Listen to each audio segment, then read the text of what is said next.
मार्गदर्शन करण्यासाठी आपल्याकडे मान्यवर उपस्थित आहेत आणि ते त्यांचं मार्गदर्शन आपल्याला नक्कीच उपयोगी पडेल. बहुमूल्य असं मार्गदर्शन आपल्याला मिळणार. आणि एक महत्त्वाची गोष्ट म्हणजे आज मान्यवर आहेत रवींद्रजी प्रभुदेसाई आणि रवी किरणजी पराडकर. म्हणजे दोन रवी, दोन सूर्य इथे उपस्थित आहेत आणि त्या सूर्याचं तेज इथे झळकतं आहे आणि त्याच्यातूनच आपल्याला पुढची वाटचाल आपल्याला आता कळणार आहे आणि त्यांचा मार्गदर्शनाचा लाभ मिळणार आहे. तर मी सुरुवातीला श्री रवी किरणजी पराडकर यांना विनंती करते की त्यांनी इथे यावं आणि उपस्थितांना मार्गदर्शन करावं. माझ्या आवाजावरून तुम्ही ओळखाल की माझी तब्येत बरोबर नाही. परवा दिवशी एक ताप होता, तर खिशाची गोळ्या आहेत. व्यासपीठावरील सर्व मान्यवर, अवघ्या महाराष्ट्राला लखलखित करणारे पितांबरीद्वारे आमचे कबरा संघाचे आधारस्तंभ प्रभुदेसाई सर, महासंघाचे अध्यक्ष गुरुजर सर, मुंबई कराडे ब्राह्मण संघाचे अध्यक्ष देव सर आणि कार्यवाह विजय आंबर्डेकर सर आणि समोर उपस्थित सर्व कबरा संघाचे पदाधिकारी मान्यवर. मगाशी त्यांनी सांगितलं की रवींद्र आणि रवी किरण, फरक लक्षात घ्या. रवींद्र आणि रवी किरण, तर मी तसं समजतोय. आणि माझं बोलणं म्हणजे एखाद्या सिनेमाचा टीजर आपल्या हल्ली करतात ना, व्याख्यान असेल तर पुढं टीजर, तर तसंच मी आपलं बोलणार आहे. मेन मुख्य चित्रपट आपलाच आहे हे मी आधीच सांगतो. कबरा संघाशी माझं जुनं नातं आहे. माझं गाव कोल्हापूर. इथं जावडेकर बसलेले आहेत. त्यांचे वडील गोळवळकर आणि माझे वडील यांनी अगदी घरोघरी हिंडून कोल्हापूरला कबरा संघाची स्थापना केली होती. त्यामुळं आम्हाला त्याबद्दल ममत्व खूप आहे. पोलीस खात्यातील नोकरीनिमित्त आता मुंबईत आलो, त्यालाही आता 46 वर्ष झाली आणि मुंबई कबरा संघाशी नातं जुळलं. कुठलीही ज्ञाती संस्था, मगाशी आंबर्डेकर सरांनी फार सुंदर इतिहास सांगितला तुम्ही कबरा संघाचा, भाटवडेकरांच्यापासून कशी स्थापना झाली. या जुन्या काळी खरंच अशा गोष्टी करणं ही लोक खरंच म्हणजे आत्ताच्या काही भाषेत आपण ज्याला वेडी माणसं म्हणतो की माणसं वेडी असल्याशिवाय काही होत नाही, तशी ही माणसं खरंच वाहून घेतलेली होती. एखादी गोष्ट मनात घेतली की ते घरदार बाकीचं कशाचाही विचार न करता त्या ध्येयपूर्तीसाठी झटणं.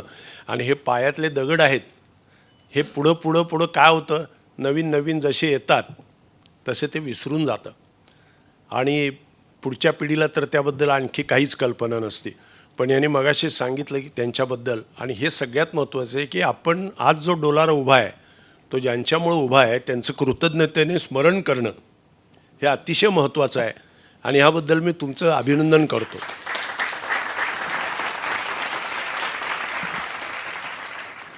ज्ञाती संस्था म्हणजे आपण असं म्हणतो मराठा तितका मिळवावा तसं कऱ्हाडा तितका मिळवावा, बरोबर आहे. आजकाल काय झालं आहे, प्रत्येक अस्मिता अतिशय टोकदार झालेल्या आहेत. भाषिक असून देत, राजकीय असून देत, जाती असून देत, सगळ्याच अस्मिता टोकदार झालेल्या आहेत. आपण जेव्हा आपल्या ज्ञातीचा अभिमान म्हणतो तसा तो प्रत्येकाला असतो आणि असला पाहिजे. दुराभिमान नसला पाहिजे. बऱ्याच ठिकाणी अशी तुम्ही व्हॉट्सअपवर विस्टअपवर बघता, एखादा परिच्छेद सगळा छान वाटतो वाचायला आणि शेवटी असतं की हाच माणूस फक्त हे करू शकतो किंवा आमच्या जातीतला किंवा आमच्या ह्याच्यातलाच माणूस असं करू शकतो. असं असू नये, माझं स्वतःचं मत आहे. पण आपल्या ज्ञातीमध्ये ज्या ज्या चांगल्या गोष्टी आहेत, जे जे चांगले संस्कार आहेत, ज्या चांगल्या प्रथा आहेत, ह्या पुढे गेल्या पाहिजेत, पुढच्या पिढीपर्यंत गेल्या पाहिजे, मुलाबाळांपर्यंत गेल्या पाहिजेत, त्यांना माहिती पाहिजे. आणि यासाठी ज्ञाती संस्था या अतिशय महत्त्वाच्या आहेत. एकमेका सहाय्य करू अवघे धरू सुपंथ म्हणतो. आज सहाय्य करण्याची गरज आहे, त्यात आपल्यातल्या लोकांना जास्त आहे. कारण भांडवल पुरवठा असल्याशिवाय किंवा धंदा व्यवसायात मदत असल्याशिवाय सर आपल्यासारखे थोडे लोक येतात पुढं. पण आज बरेच तरुण असे असतात की त्यांच्याकडं सर्व काही असतं, बुद्धिमत्ता असते, स्किल्स असतात त्यांचे, पण व्यवसायात उभं राहण्यासाठी त्यांच्याकडं भाग भांडवल नसतं आणि ज्याला आपण प्रॉपर गायडन्स म्हणतो, योग्य मार्गदर्शन नसतं.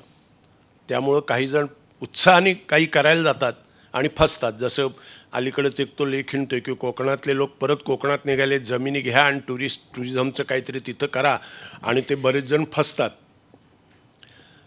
सांगायला मला आनंद होतोय की स्वतः सरांनी आता टुरिझमचं सुद्धा पितांबरी टुरिझम म्हणून फार चांगलं सुरू केलं आहे आणि त्याच्याबद्दल मला फीडबॅक म्हणजे आमच्या कॉलनीतले वगैरे जे लोक सगळे जाऊन आले म्हणून मी तुम्हाला आल्याला विचारलं. तर हे जे धंद्यात कल्पकता हवी मुख्य सगळ्यात, त्यांनी आता माकडाला पळवण्याचं सुद्धा हे शोधून काढलेलं आहे, केमिकल झाडात. कोकणात तर फार महत्त्वाचं आहे. तुम्ही कोकणात आले, धुडगूस घालतात ना तिकडं तर खूप. म्हणजे हे जे आहे की काळाबरोबर पुढं जाणं. आता हे काळाबरोबर पुढं जाणं फक्त धंद्यात नाही, प्रत्येक गोष्टीत आहे. म्हणून आपल्या महासंघाला किंवा आपल्या कराडे ब्राह्मण संघालय मुंबईच्या काळाबरोबर पुढं गेलं पाहिजे. आणि हे काळाबरोबर पुढं जाण्याचं काम आपली कार्यकारिणी आहे ती अत्यंत नेटाने करते आहे, याबद्दल मी सगळ्यांचं अभिनंदन करतो. त्यांनी मगाशी कार्यक्रमांबद्दल सांगितलं, अत्यंत वैविध्यपूर्ण कार्यक्रम असतात. मला आठवतं आहे ते किती 3 वर्षापूर्वी का ध्वजनिधी दिला होता.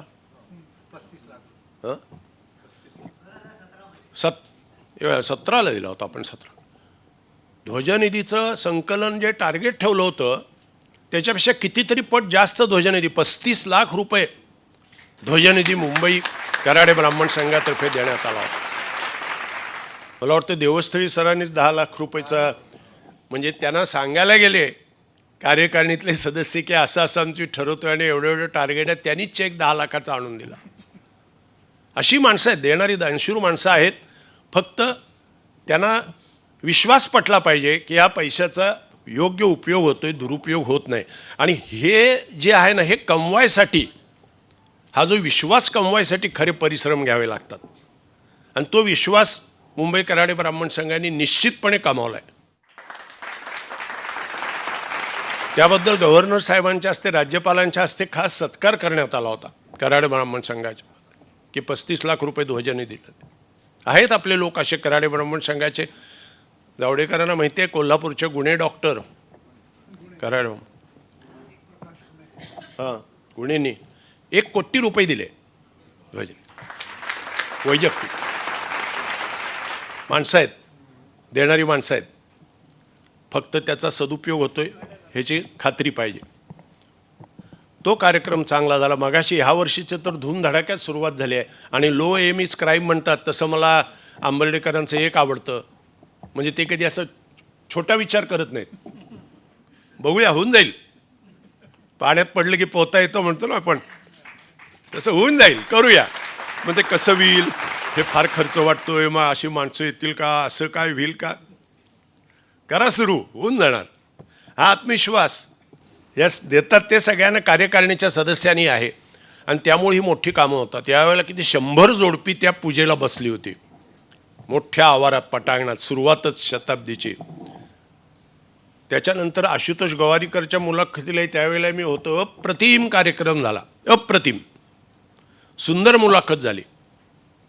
आणि त्यांचे वडील तेही पोलीस खात्यात, त्यांनीही मजा आणली. 4 चांद लावले म्हणतो आपण तसं, त्यांनी खूप सुंदर मजा आणली. आज मला इथं उभं करायचं कारण तेच आहे. मगाशीने सांगितलं रवींद्र साम्य आहे, तसे एक पोलीस ऑफिसर आले नाहीत, मग तुम्ही दुसरे पोलीस ऑफिसर त्यांच्याऐवजी चला. काय पण हरकत नाही, प्रत्येक गोष्ट इथं लिहिलेली असती. तर सांगण्याचा हेतू असा की यांचे कार्यक्रम खरंच दर्जेदार. त्याच्यानंतर हांडेंचाही अप्रतिम, लगाटे. म्हणजे लोक हा सगळा जो आहे मोठा ह्याचा, तो पूर्ण भरून गेला होता नाट्यगृह. उभे राहतील लोक, अशी इतकी गर्दी. एकाहून एक सुंदर. परवाचा आपलं घरचा जो कार्यक्रम झाला, वैद्यकीय तपासणी, तोही कार्यक्रम आणायला कार्यकर्ते म्हणजे काय होतो, एक से बडकर एक सगळे तरुण कार्यकर्ते आहेत. माझा तर 68 आहे, पण मला इकडे बघितलं की मी तरुण वाटायला लागतो खरंच. मगाशी यांनी सांगितलं ना 50च्या पुढं, मला अगदी पटलं. आणि मी आता कोकण मराठी साहित्य परिषद चेंबूर शाखेचं काम बघतो. मध्यंतरी कोमसापने असा आदेश काढला की सगळ्या शाखांनी युवा प्रतिनिधी नेम. आता 1-2 शाखांना आहेत, ते प्राध्यापक वगैरे कॉलेजमध्येच काम करतात, त्याने आपली बराबर मुलं 2-4 सभासद करून. आमच्या बहुतेक शाखांचं उत्तर आलं, हे आम्ही नेमतो युवा प्रतिनिधी, पण ह्यांचं 55 आहे, यांचं 60 आहे, आमच्याकडे कोण नाहीच आहे तरुण वयातलं. आणि ही वस्तुस्थिती आहे. तर तरुणांना जोडण्याचा प्रयत्न केला पाहिजे. पण तरुणांना जोडण्यासाठी काय केलं पाहिजे, तर त्यांना भावतील असे कार्यक्रम काही थोडे ठेवावेत. अर्थात त्यावर विचार करावा. काही गोष्टी प्रॅक्टिकल व्यवहारात अडचणीच्या असतात, काही जमत नाही. पण तरीही तरुण मुलांना कसं काय त्यात आणता येईल. काही वेळेला गैरसमज असतं. म्हणजे कसं, आता मी व्याख्यानाला जातो, मगाही सांगितलं माझा कार्यक्रम करतो मी, तिथे सगळ्यांचे असे समजूत झाले. एकदा मी ते ज्येष्ठ नागरिक संघात सुरुवातीचे कार्यक्रम केले की हे कार्यक्रम ज्येष्ठ नागरिक संघासाठी, मग तो शिक्का बसतो. मी मग सांगायला लागलो सगळ्यांना, मुलांना आणा, कॉलेजमधल्या मुलांनाही मजा वाटते, फॅमिलीला, असं होतं. पण तसं इथं असं वाटतं की संघाचे कार्यक्रम ते काय आपले ठराविक हे असतं, आपल्याला काय त्यात. खरे उत्कृष्ट कार्यक्रम असतात सगळ्यांना. आता गोवारीच्या मुलाकडे कॉलेजमधल्या मुलांनी खूप एन्जॉय केली असते खरं तर. होती त्या दिवशी तरुणाई होती, बऱ्यापैकी चांगले होते. पण अशा दृष्टीने काही त्यांच्यासाठी विशिष्ट कार्यक्रम जर आखलेत तर बरं होईल. मुख्य म्हणजे मला वाईट याचं वाटतं की ज्या मुलांना तुम्ही शैक्षणिक मदत करता त्यांनी तर यासाठी पुढाकार घेतला पाहिजे. आपल्याकडे बऱ्याचदा अनुभव असा असतो की शिडी चढली की शिडी मागच्या मागं काढून टाकायची. आपण वर गेलो शिडीचा, नंतर कोण विचार करत नाही. असं असू नये. त्या तुम्ही 50,000 लोन घेतलं आणि वर गेला तर तुम्हाला जेव्हा 2 लाखाची 1.5 लाखाची नोकरी मिळते तेव्हा 50,000चे 1 लाख रुपये द्यायची दानत पाहिजे. इथं स्मरणपत्र पाठवायला लागतात ना काही वेळेला. बघा काय गरज आहे स्मरणपत्र पाठवायची. जो तुमच्यासाठी काहीही संबंध नसताना तुम्हाला एक शैक्षणिक ह्याच्यात उभं करण्यासाठी आयुष्यात तुम्हाला जर मदत दिली जाते, बरं ही मदत अशी आहे की ह्याच्यासाठी तुम्हाला ते सगळे 7-12चा उतारा दाखवा आणि घराची मालकी दाखवा आणि प्रॉपर असलं काही नाही आहे. तुम्हाला फार सहज मदत मिळते. तर त्याच्यासाठी ह्या मुलांकडनं मला म्हणजे खरंच हे वाटतं, आश्चर्य वाटतं. तर त्या मुलांनी पुढाकार, आणि आपणही सगळ्यांनी आपल्या, तर मी अपराधी आहे त्यात, नाही तर तुम्ही म्हणाल मी तुम्हाला उपदेश करतो कारण बोले तैसा चाले, कारण मी माझ्या मुलांना घेऊन आलेलो नाही कार्यक्रमाला. तरुणांना आणलं पाहिजे. लक्ष्मण लोंढे होते विज्ञान कथाकार, ते एकदा आम्ही एक कार्यक्रमात मला म्हणाले, बघा असाच विषय निघाला, म्हणले तुम्ही सांगा ही सगळे माणसं पुढं बसलीत, हे कोण मुलांना आणणार आपल्या कार्यक्रमाला, जाऊन दे त्याला टी व्ही बघत राहून दे, आपण स्कूटरवरनं जाऊ दोघं म्हणून आलेले आहेत. तर कुणाला असं वाटलं का आपल्या मुलांना घेऊन यावं. तर त्या बाबतीत मी जरा स्वतःलाही अपराधी, पण माझा मुलगा इलेक्शन कामातच असल्यामुळे येऊ शकत नाही, ती सबब आहे. तर हा एक महत्त्वाचा भाग आहे की ह्याच्यापुढं आपण त्या दृष्टीने विचार करावा, तरुणांसाठी कार्यक्रम काय आखता येतील. बाकी काम उत्तमच चाललेलं आहे. आज मला खरंच बरं वाटलं की निव्वळ ठाणे मुलुंड त्यांचे तर बहुसंख्य सभा, ते कसं आहे ते जुळी मावस भावंड चुलत भावंड म्हणतात ना जवळपासची, तशी आहेत ते ठाणे मुलुंड वगैरे, ते सगळं ये जा चालूच असती. पण आज कोल्हापूर आहे, नाशिक आहे, नाशिकचे बरे, इंदूरचे तर अख्खे कार्यकारिणी, म्हणजे बरं वाटलं एकदम. नाशिकचे बरेच आहेत. इंदूरवरनं येणं बिणं गंमत नाही हो. काहीतरी आत्मीय, हुबळीवरचे आलेले आहेत. काहीतरी आत्मीयता असल्याशिवाय ना माणूस एवढं येत नाही. आणि कराडेवर ब्राह्मण संघातला हा आत्मीयतेचा धागा आपल्या ज्ञातीतला सगळ्यात महत्त्वाचा आहे. मी कराडे आहे ह्याचा जो एक प्रकारचा आतला अभिमान आहे, त्याच्याबद्दलची आपुलकी आहे, हे अतिशय महत्त्वाचं आहे. आणि हा धागा आपण जपला पाहिजे. आजच्या काळात एकमेकाला मदत केल्याशिवाय, काही कुठलीही गोष्ट असली, सगळी विटॅमिन्स तुमच्याकडे ए बी सी डी सगळी असली तरी एम व्हिटॅमिन हे सगळ्यात महत्त्वाचं असतं. तर एम व्हिटॅमिनशिवाय काही चालत नाही. आणि त्यासाठी एकमेकाला मदत करणं, आज आपण जशी मनाची मशागत करतो आता हे चांगले चांगले कार्यक्रम म्हणजे आपल्या मनाची मशागत आहे कराडे माणूस. कारण तुमचं कसं आहे, शेवटी आपण एक आपल्याला सांस्कृतिक दर्जा आहे. कार्यक्रम सादर करताना सुद्धा मी ठाणा कराडे ब्राह्मण संघात कार्यक्रमाला गेलो होतो, मला तिथं आनंद मिळतो कार्यक्रम सादर करताना. अहो समोर तसे श्रोते नसतील तर विचित्र वाटतो, गंभीर. म्हणजे तो ह्यांना कळतंय आपलं बोलणं आणि हे प्रतिसाद देतात, हा आनंद मोठा. आपले सगळे कराडे ब्राह्मण संघाचे जे सदस्य आहेत ना, हे सगळे सुसंस्कृत आहेत, सुशिक्षित नाही नुसते. सुशिक्षित तर अनेक असतात, आपले लोक सुसंस्कृत आहेत आणि हा सुसंस्कृतपणा आपल्याला जपायचा आहे. त्यासाठीच कराडे ब्राह्मण संघाचे प्रयत्न चालू आहेत आणि महासंघाचंही काम त्या दृष्टीने फार महत्त्वाचं आहे. ते अतिशय मी थोडंच बोलणार होतो, आणखी कदाचित जास्तच बोललो असेल, पण पुन्हा एकदा कराडे ब्राह्मण संघाला मी शुभेच्छा देतो. शताब्दी महोत्सवात माझ्याकडनं होईल तेवढी मी मदत करत राहीन. आणि आपण सर्व एवढ्या लांबून आलात, आपलं सगळ्यांचं स्वागत करतो, धन्यवाद देतो. जय हिंद, जय महाराष्ट्र.